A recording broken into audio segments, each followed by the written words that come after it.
Hello traders, कैसे हैं आप सब लोग। उम्मीद है कि ठीक होंगे। आज का हमारा टॉपिक है morning star candle stick pattern and evening star candle stick pattern. ये तीन कैंडल्स की फॉर्मेशन पे बेस्ड होते हैं दोनों पैटर्न्स, और इसमें बुलिश रिवर्सल और बेरिश रिवर्सल। ये बुलिश रिवर्सल का साइन है, ये बेरिश रिवर्सल का साइन है। यानी मार्केट अब ऊपर जाएगी बुलिश रिवर्सल, मार्केट अब नीचे आएगी बेरिश रिवर्सल। इसमें मॉर्निंग स्टार में एक रेड कैंडल होती है, दो ग्रीन कैंडल्स होती हैं। इवनिंग स्टार में एक ग्रीन कैंडल होती है, दो रेड कैंडल होती हैं। इसका स्क्रीनशॉट लेके रख लें इस पैटर्न का।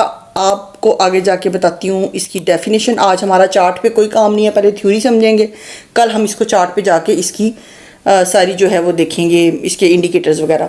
अब मॉर्निंग स्टार पैटर्न जो है इसको बुलिश रिवर्सल पैटर्न कहा जाता है। ये यूजुअली एक डाउन ट्रेंड के बाद बनता है, जब मार्केट नीचे आई होती है और सिग्नल्स ये आ रहे होते हैं कि अब जो है वो बायर्स का प्रेशर जो है वो बढ़ने लगा है और सेलर्स का प्रेशर जो है वो ड्रॉप हो जाएगा और मार्केट ऊपर को जाएगी। इसकी फॉर्मेशन तीन कैंडल्स की होती है।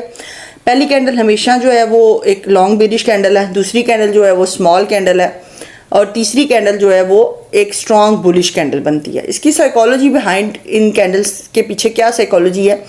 फर्स्ट कैंडल ये रिप्रेजेंट करती है कि बेयर्स कंट्रोल में है। सेकंड कैंडल ये रिप्रेजेंट करती है कि मार्केट की अनसर्टेनिटी है, सेलर्स जो है वो मोमेंटम लूज कर रहे हैं। और थर्ड कैंडल ये रिप्रेजेंट करती है कि बुल्स जो है वो स्टेप इन कर रहे हैं। स्ट्रॉन्गर सिग्नल व्हेन इसके सिग्नल ज़्यादा स्ट्रॉन्ग किस वक्त होते हैं, किस कॉम्बिनेशन के साथ होते हैं, जब ये एक लॉन्ग डाउन ट्रेंड के बाद बिल्डअप होती है। ये वाला जो कैंडल स्टिक पैटर्न है। और इसकी जो थर्ड कैंडल है इसका मिड पॉइंट जो है वो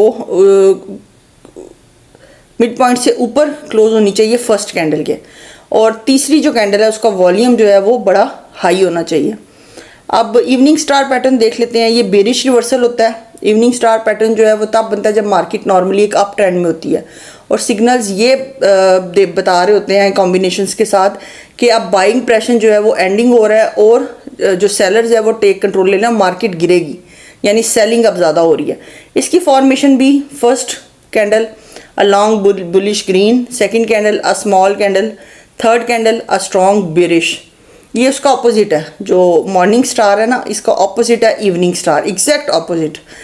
इसकी साइकोलॉजी क्या है इन कैंडल्स की। First candle bulls are in control, second candle market indecision, buyers losing steam, third candle bears जो हैं वो टेक ओवर कर रहे हैं और रिवर्सल स्टार्ट हो गया।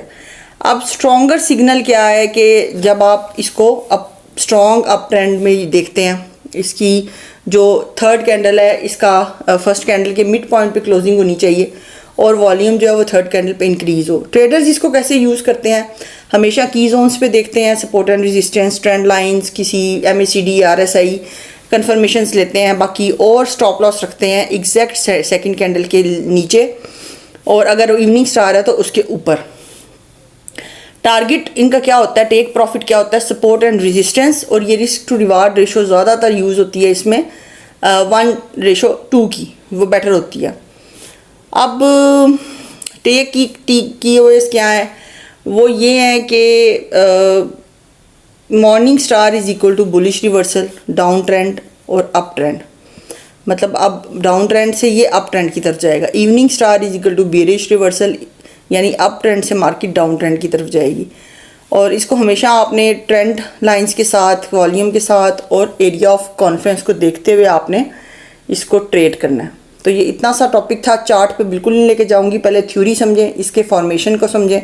कल हम इंशाल्लाह चार्ट पे जाके इसके फर्दर देखेंगे फ्री इंडिकेटर्स और उन पे हम बात करेंगे। उम्मीद है कि आपको आज का कंटेंट अच्छा लगा होगा, और अगर अच्छा लगे तो मुझे अपनी दुआओं में याद रखिएगा।